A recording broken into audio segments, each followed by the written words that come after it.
Hello and welcome to Global Eye with me, Parikshit Luthra. It's been 7 months since the Ukraine-Russia war began. So where do things really stand? Ukraine has recaptured territory which was under Russian control in both southern and eastern Ukraine. President Putin refuses to relent. He's stepping up the military offensive. In the meanwhile, President Biden has warned about the risk of a nuclear armageddon for the first time since the Cold War.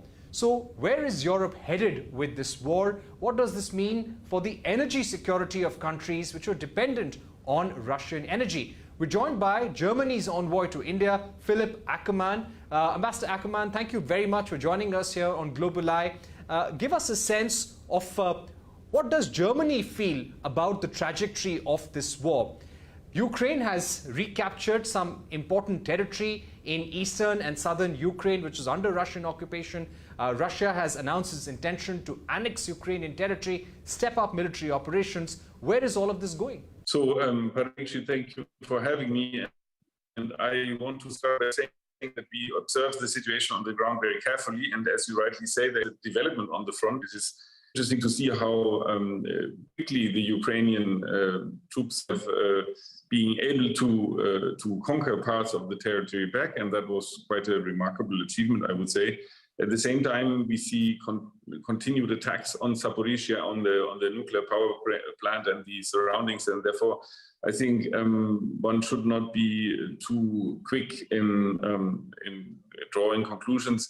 It is a very difficult situation, and this conflict is not going to stop soon. It will be with us for a long time, I'm afraid. What is your view about the risk of a nuclear escalation? We've seen rocket attacks in Zaporizhzhia. Do you feel that a nuclear escalation is possible? I think there is a real threat. I don't want to say that it is going to come. I think it's not sure, and we have experienced Putin as a gambler in the past couple of months. He is, you don't know what he has really in mind, but with the situation deteriorating for the Russian side at the front, I will not exclude that he recurs to old threats, and he has voiced and worded these threats a couple of times. So, frankly, we are very worried right now. As Putin gets more desperate, do you see this war entering a more riskier situation? Yes, I think the risks are real.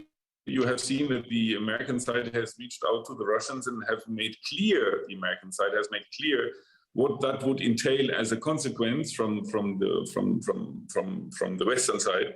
So I hope that the Kremlin understood this message loud and clear, that if they escalate, it comes at a tremendous cost also for them. So I still hope and pray that this is not going to happen. But I have to say, after our experience of the last couple of months, we expect, the worst, basically. So let's keep our fingers crossed that it's not going to happen. According to you, how could this war change Europe's security architecture? This is a very interesting question, and I think that is the main question that every European country is asking itself now. Now, I think what you have seen in Germany is a sea change, as it were, when it comes to a reassessment of foreign policy.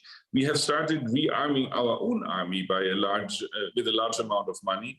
We feel that territorial defense is becoming much more important. We will try to enable our army, but also other European armies, in order to defend European territories against aggression. And therefore, I think you'll see a more robust approach in Europe militarily when it comes to defending its borders than we had before. Frankly, we were under the illusion that war in Europe was not an option anymore. And basically, we were very surprised that this illusion was false, was a wrong illusion. So therefore, we have to rearrange our thinking. We have to beef up our armies, and that's done together with our European allies and friends. Also, give us a sense of how Germany is looking to step up military support to Ukraine. So, as my government has said, we will support Ukraine as long as it is necessary. Germany is one of the top 3 contributors to Ukraine.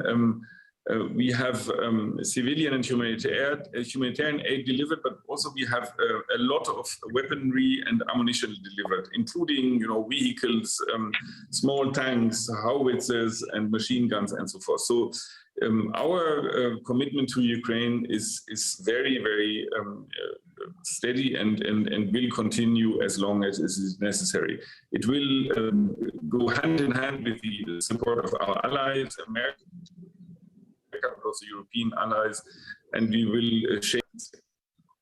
But Ukraine can count on Germany in this context. And asking you about a medium and long-term view of how Germany is looking to secure its economic needs and energy needs as a result of this war.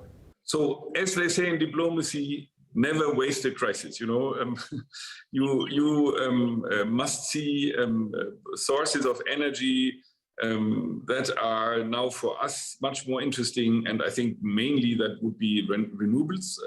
We will heavily invest in renewable energy and storage of renewable energy. We will very, very substantially invest in hydrogen, in green hydrogen. So you'll see that there is a change, a transition in energy provision in Germany that will be accelerated by this war in Ukraine. And everybody in Germany is looking towards sources of energy that are non-fossil and have to be developed very quickly on the ground with wind, solar, water and hydrogen. So this will be, I think, a growing part of our energy mix in the very, very near future. And maybe this is basically one good thing out of this whole catastrophe, that we are accelerating our transition to non-fossil and renewable energy. All right, we've run out of time, but Ambassador Philipp Ackermann, thank you very much for joining us here on Global Eye to give us Germany's view on where this war is headed and about the risk of a nuclear escalation as well. On that note, we take a short break here on Global Eye. When we return, we get you an exclusive conversation with Hans Timmer, the World Bank chief economist for South Asia, on the latest World Bank outlook for India and South Asia. Don't go anywhere. That exclusive conversation coming up.